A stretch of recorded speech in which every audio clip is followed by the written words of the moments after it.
We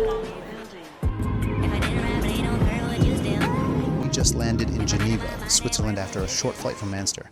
The moment we stepped out, everything felt smooth and quick, especially picking up our rental car. We were ready to explore.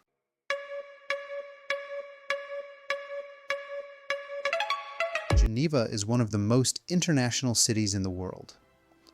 It's home to over 200 international organizations like the United Nations and the Red Cross. Even though it's the second biggest city in Switzerland with around 200,000 people, I didn't want to stay too long. I was looking for nature, mountains, and real Swiss views. We stopped by a local farmer's market in Geneva. Fresh vegetables, colorful flowers, different types of olives. Everything looked so clean and beautifully organized. You can really feel how much the Swiss love quality. We left Geneva and hit the road. I was so excited, even danced a little in the car. The journey had just begun. One thing you notice right away, the roads here are perfect, clean, wide, and smooth. Switzerland is known for being one of the safest and most organized countries in Europe. Took a quick stop to relax, breathe in the mountain air. This part of the drive, mountains, lakes, little towns, it felt like I was inside a painting. We were just passing Vevey, a town famous for being the home of Charlie Chaplin. He lived here for over 25 years. On the road, I saw a car accident, but luckily everyone looked safe. Swiss roads are safe, but always drive carefully. We passed through Bülow, a small town in the French-speaking part of Switzerland with around 25,000 people. It's surrounded by beautiful hills and known for traditional Swiss cheese. I had to stop for a bit to enjoy the peaceful scenery. We quickly checked out Gorges de la Jaune, a beautiful natural canyon walk. Sadly, it was closed, so we kept going. Again, amazing views everywhere. Switzerland is small, only about 8.7 million people, but it's full of incredible landscapes, lakes, and villages. We stopped at a viewpoint in Jaune, a small mountain village. The quiet here feels different, peaceful and strong at the same time. As we drove toward Faulensee, we went through a long tunnel, something you see a lot in Switzerland. There are over 1,200 tunnels in the country, making travel faster and safer through the mountains. The lake, the sky, the air. Faulensee is like a secret place you don't want to leave. Finally, we were getting close to Lauterbrunnen, one of the most famous valleys in the world, surrounded by 72 waterfalls, high cliffs, and small wooden houses. This place is pure magic. It was getting dark when we reached Lauterbrunnen, and I saw one of the most beautiful waterfalls I've ever seen. The village lights started coming on. It felt like a fairy tale. This valley is known for having 72 waterfalls, and is one of the most iconic places in all of Switzerland. Lauterbrunnen means many fountains, and this valley inspired stories like The Lord of the Rings, and even influenced Tolkien's Rivendell. You see the waterfalls, snowy mountains, the wooden houses. It's like nature and people are living perfectly together here. I met a local guy who told me about some of the hidden places and where to go next. Super friendly. Did you know? Lauterbrunnen is part of the Bernese Oberland region. The population is small, less than 3,000 people, but every year thousands of hikers and nature lovers come here. From Lauterbrunnen, we drove to Steckelberg. Between two huge mountains, there were so many waterfalls. It honestly looked unreal. It's places like this that remind you how powerful nature can be. You don't need music, you just listen to the water.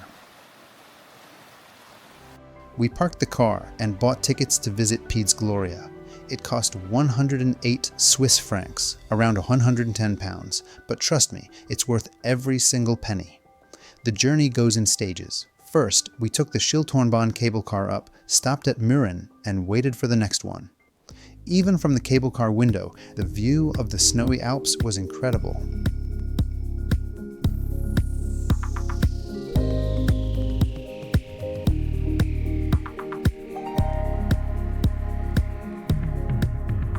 Switzerland has one of the most efficient public transport systems in the world, including mountain trains and cable cars, and they run on time, even up here in the clouds. Our next stop was Berg.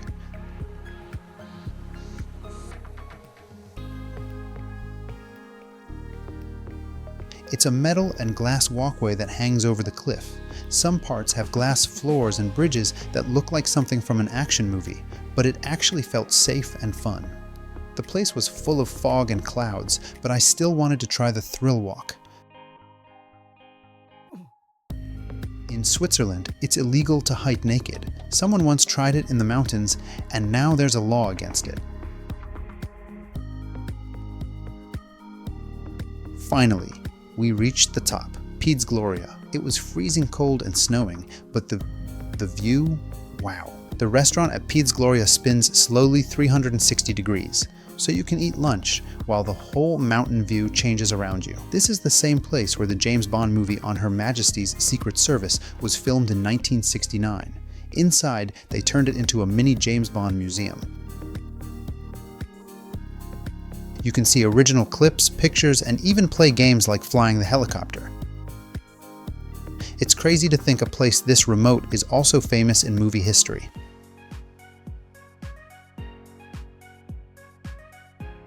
On the way back down, we stopped in Mürren, a peaceful mountain village with no cars at all. Everything here feels quiet and slow, just how life should be sometimes. The view of the snowy peaks was just perfect. Mürren sits at 1,638 meters high. It's only reachable by cable car or mountain train and has fewer than 500 residents. After Mürren, we drove to another hidden waterfall, Ulchibach Fall. The road kept surprising me. Every turn was a postcard. Ulchibach Fall Waterfall. This waterfall was peaceful and kind of hidden. No big crowds. It felt like nature was just performing for us, quietly. Fun law.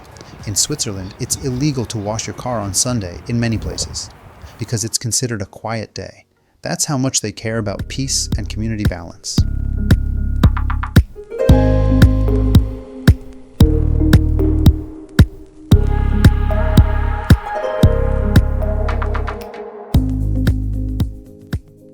Next, we went to Giesbach Falls. This one is special, not just because it's beautiful, but because you can walk behind the waterfall. It's something I've never done before.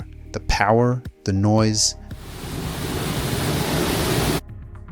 the feeling, unforgettable.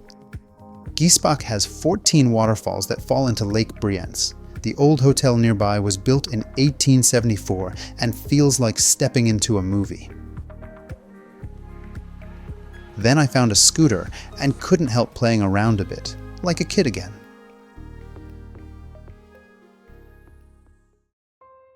This place is called Blausee, or Blue Lake. The water here is so clear and blue, it almost doesn't feel real. We parked outside and walked through the forest. Inside, it's calm, clean, and peaceful. There's a legend that a young woman cried into the lake and turned it blue.